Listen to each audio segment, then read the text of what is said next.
Today we're going to show you how an oil catch can is installed and why one is needed in some applications. Now there are a couple different designs. Oil separators are also in this category, and they are used in line with the PCV system on vehicles that are equipped with them. The cause of the problem, which all cars have to some degree, is called blow-by.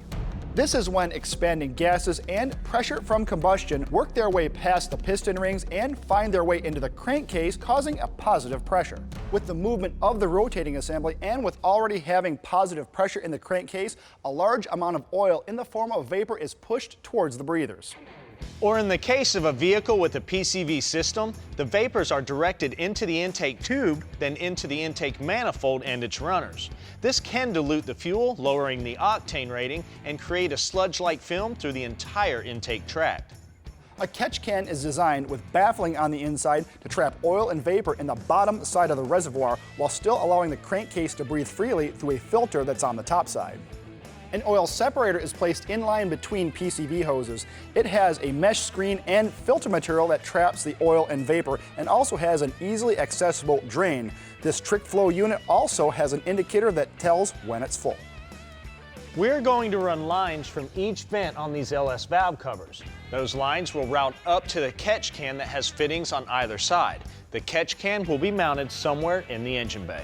The catch can is being mounted to the bracket that secures the remote thermostat housing in place. This location will allow easy access to the drain on the bottom of the can and give us a nice path for the lines to follow from the vents. To make the connections to the catch can, we're using Earl's push-on fittings.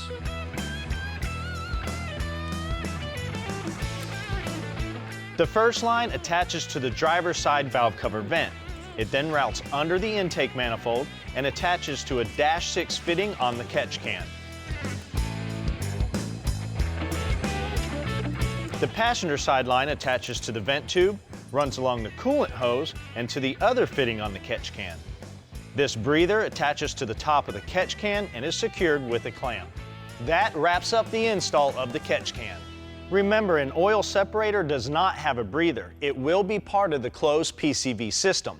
Now, any vehicle with a PCV can benefit from an oil separator because the oil vapors will always find their way into the intake. And if you want to find out how much oil is migrating into your intake tract, take your air tube off, crack your throttle body open, and run your finger around inside towards the back of the manifold. All in all, this is a quick and effective installation.